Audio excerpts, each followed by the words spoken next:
అయిపోయింది అంతా అయిపోయిందిరా. ఏమైందిరా? ఈ ఆడ మన నాటకం పడదు. నాటకం పడదా? ఎందుకు పడదురా? పూలు అది కాదురా, ఆ రోజు ఆ అప్పలనాయుడు గారు మన నాటకానికి 500 చందా ఇస్తా అన్నాడా? అవును. ఇప్పుడు వెళ్ళి అడిగితే ఇమ్మని పమ్మన్నాడు. మాటిచ్చి ఇవ్వకపోవడానికి నీకేం మాయరోగం వచ్చిందా అని అడిగితే నాకు మాయరోగం రాలేదురా, మా ఆవిడ ఊరి నుంచి వచ్చింది, చందా ఇస్తే ఇరాకులు ఇస్తుంది అని ఎడుతున్నాడు. ఇదెక్కడ గొడవరా బాబు? ఇప్పుడు ఆ డబ్బులు లేకపోతే టేజీ ఉండదు, మైకులు ఉండదు, కట్టెలు ఉండదు, కిరాయి ఉండదు. నాటకం ఆడుతాను, ఊరంతా డప్పు వాయించాం, ఆడ మగ పిల్ల పాప అంతా సింగారించుకొస్తారు. ఇప్పుడు లేదంటే చీ కొడతారు, ఆ తర్వాత సాగు కొడతారు. గోలెట్టకండ్రా. హనుమంతు, ఈ గీత ఎవరిదిరా?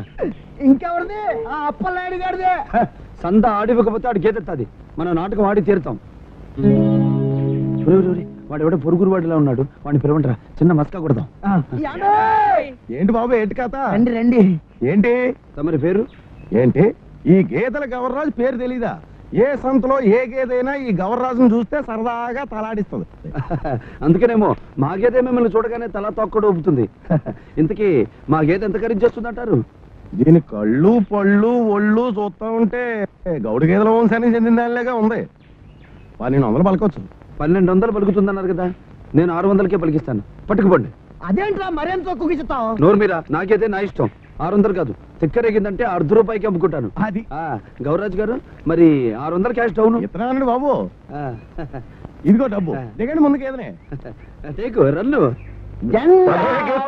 పొద్దున్నే లక్కపాక పట్టుకొచ్చారు. ప్రియమైన ప్రేక్షకులారా, మీరింతవరకు మా హీరో గారిని రాముడిగాను శ్రీకృష్ణుడిగాను చూశారు. ఇప్పుడు మహిసభను సందర్శిస్తున్న సుయోధన సార్వభౌముడిగా చూడబోతున్నారు.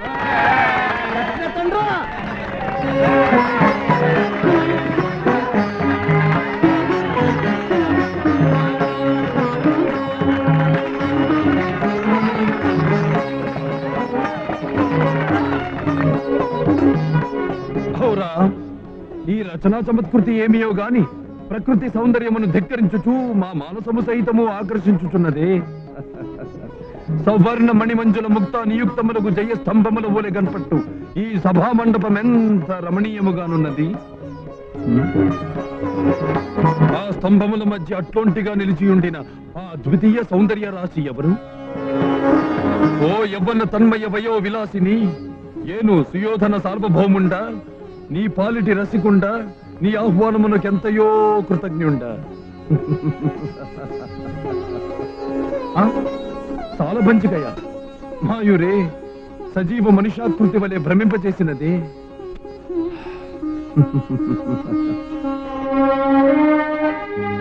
ఏమిది? సభాభవన గర్భమన సుందర జలచర సంచయ జలాశయమా? ఈ జలాశయమందొక్క పర్యాయము మా పాదములను ప్రక్షాళించుకొనుట సముచితము.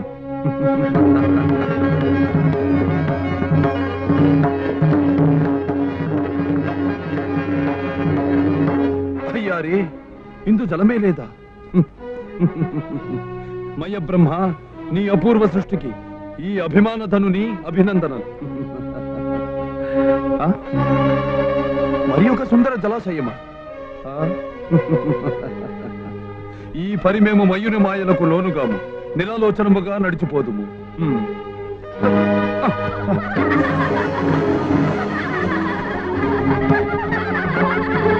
ఎవరు ఆహసించున్నది? ఈ సుయోధన సార్వభౌముని కాంచి పరిహసించున్నది ఎవరు? ఎవరు?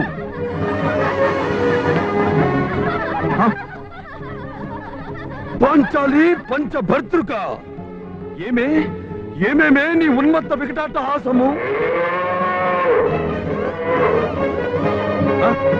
ఏమిది? ద్రౌపది గేద రూపములో వచ్చి మమ్ములనే పరిహసించుచుంటివా? నీకు కామరూప విద్యలు కూడా తెలియనా నెచ్చని? కామరూప విద్యలే కాదురా, నీ తాకొలసే విద్యలు కూడా తెలుసు. అప్లై గారు, మీ గేదెలు నాకు అమ్మింది ఈడేనండి. ఈ సుయోధన సార్వభౌముడు గేదెలు గీతలు అమ్మడమా? అసంభవం. నీ డొక్క నుంచి డోలు కట్టి సంబరం చేసేస్తారు. నాకేం నమ్ముతావట?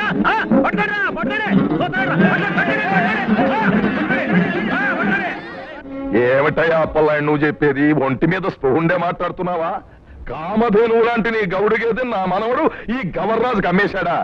1500 గేదె 600కి తేరగా వస్తుందని దిష్టి బొమ్మ కొనేసిందా? ఇలాంటి కట్టుకథలు నేను నమ్మనగాక నమ్మను, నేను నమ్మనయ్యా.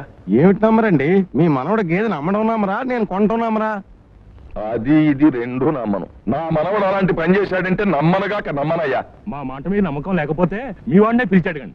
నీకేమైనా బుద్ధి ఉందయ్యా? చుట్టూ అంత మనుషులు మీరు చెప్పేదే నమ్మనవాడిని ఆ కుర్రగదో చెప్తే నమ్మేస్తానా? నేనే కాదు, వాడి చెల్లెలు ఈ పిల్ల కూడా నమ్మదు. ఏమమ్మా లక్ష్మి, నమ్ముతావా? చచ్చినా నమ్మను తాతయ్య. అది అవునులేండి, మీ ముద్దుల మనవాడు అల్లరి విషయం మీరు ఎప్పుడు నమ్మారు కనుక మీ వాడిని రప్పించి ఆడి చేత నిజం కట్టి. ఆగు. గోపిగాడు వచ్చారా? లేదు తాతయ్య, పక్కింటి పుల్లమ్మ గారి పిల్ల మధ్య కోసం వచ్చింది. ఇదిగో మా అన్నయ్య గేదె అమ్మేశాడని అప్పలనాయుడు ఫిర్యాదు చేస్తుంటే మా తాతయ్య మండిపడుతున్నాడు. మధ్యలో నువ్వేంటి? వెళ్ళు వెళ్ళు. ఇంకా నిలబడ్డారే, దయచేయండి. నా డబ్బు నాకు ఇప్పించేసి ఆయన గేదె ఆయనకి ఇప్పించేస్తే వెళ్ళిపోతాం. గేత్తో వెళ్ళకపోతే మా ఆవిడ నాకు ఇడాకులు ఇచ్చేస్తుంది బాబు. ఊరుకోవయ్యా, మరీ కొంపలో పెళ్ళానికి పొయ్యిలో పిల్లికి భయపడే నీలాంటి వాడి మాటలు నమ్మి డబ్బిచ్చేస్తానా? నమ్మను, ఇవ్వను. మీ గారాల మనవాడు గురించి మర్యాదగా చెప్తే ఎందుకు నమ్ముతారండి? ఇప్పుడే ప్రతి ఇంటి తలుపు తట్టి అందరినీ లేపి పంచాయతీ పెట్టి మీ వాడిని రచ్చబండ మీద నిలబెట్టి నిలదీసి నిజం కక్కిస్తే అప్పుడు నమ్ముతారు కానీ. ఆగండి అలాగా. పసివాణ్ణి చేసి అపనిందలు వేసి నలుగురిలోనూ వాడి పరువు తీసి డబ్బు గుంజాలనేగా మీ తాపత్రయం. మీకు కావాల్సింది డబ్బేగా, గతవ డబ్బు తీసుకుండి. ఆగండి. నా మనవడి గురించి గాని గేదె గురించి గాని ఎక్కడైనా తప్పుడు కొత్త కూశారో ఈ శంకరేకి తిక్కరేగి మీ ఇద్దరి తోళ్ళు వచ్చేయగలరు. జాగ్రత్త, వెళ్ళిపండి.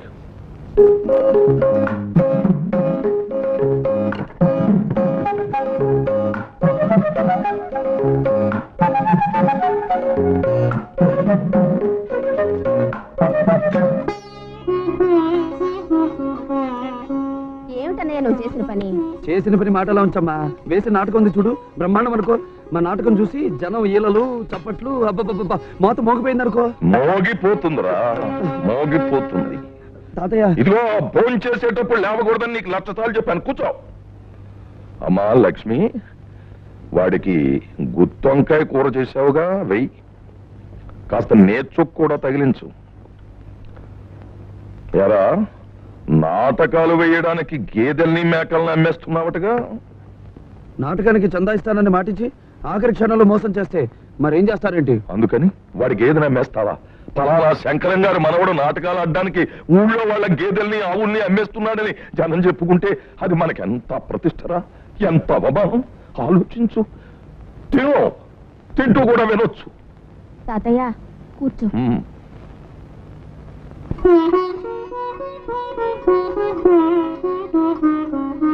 ఏదో తల్లి తండ్రి లేనివాడు కదా అని గారంగా చూస్తుంటే ఈ నాటకాల మోజులో పడి నీ ఇష్టం వచ్చిన వెధవ పనులు చేస్తున్నావు. నీ అల్లరి బజారు పడకుండా వాళ్ళని బెదిరించి భయపెట్టి డబ్బిచ్చి వాళ్ళ నోరు ముయించడానికి నేను చూస్తున్నాను. తిను, ఆ పెరుగు పచ్చడి కూడా వేసుకో, చలవ చేస్తుంది. ఆ రోజుల్లో మీ నాన్న నటనంటే ఎంత పేరు, ఎంత ప్రతిష్ట. ఓ రాముడు వేసినా, ఓ కృష్ణుడు వేసినా, ఒక భీముడు వేసినా జనం చెయ్యెత్తి నమస్కరించేవారు, పాటాలు పెట్టుకుని ఇళ్లలో పూజించేవారు. మరి అలాంటి మహానటుడు కొడుకువై పుట్టి ఈ తెలుగుదేశంలోనే కాక భారతదేశంలోనే ఒక చరిత్ర సృష్టించాలి. కళామ తల్లి ముద్దు బిడ్డవై ఒక ఖ్యాతి సంపాదించాలి. అప్పుడు కదురా నాకు ఆనందం, గర్వం. అంతా వాళ్ళ నాన్న పోలికే. కృష్ణలీలలు వెళ్ళి పడకేసేసి ఉంటాడు.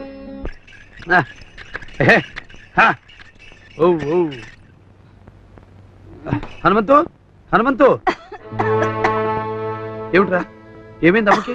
ఏం చెప్పనురా గోపన్న, రాత్రి నుంచి అమ్మకి దగ్గు, జ్వరం, ఆయాసం ఎక్కువైపోయింది. నాకేదో భయంగా ఉందిరా. భయం దేనికిరా?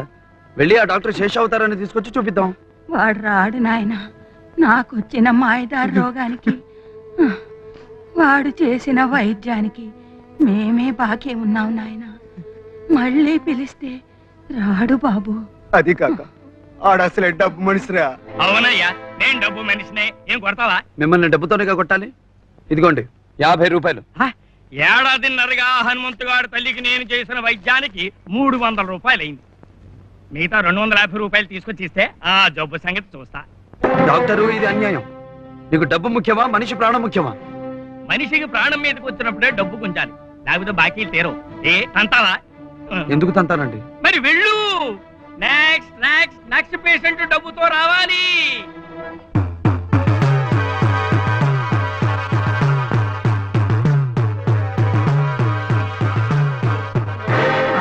ఏమిటి మనతో లేచిపోతుంది?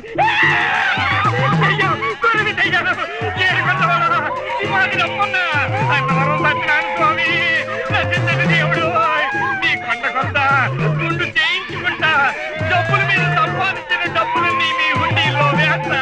నన్ను రచించండి దేవుడు.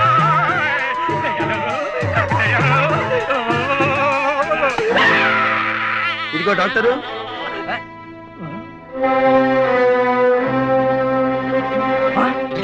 నువ్వుటయ్యా గోపి, కొరివిదయ్యాలనుకుని కంగారు పడి భయంతో గుండె అయి చచ్చవండి కదయ్యా. ఇప్పటికైనా ప్రాణం అంటే ఎంత తీపో అండర్స్టాండింగ్ అయిందా? ఎదుటి మనిషి ప్రాణాలు కాపాడటానికి పట్టా పుచ్చుకుని డబ్బు కోసం కకృతి పడతావా? అమ్మా, నా కళ్ళు చూడు, నా హాస్పిటల్, నా మందులు. నీ సామాన్లన్నీ భద్రంగానే ఉన్నాయి కానీ ముందు ఆవిడ రోగం నయం చేయి, లేకపోతే ఈ మందులన్నీ నీ చేత తిరిగిస్తాం, ఈ ఇంజక్షన్లన్నీ పొడి చేస్తాం. చేస్తాను చేస్తాను చేస్తాను బాబు, చేస్తాను.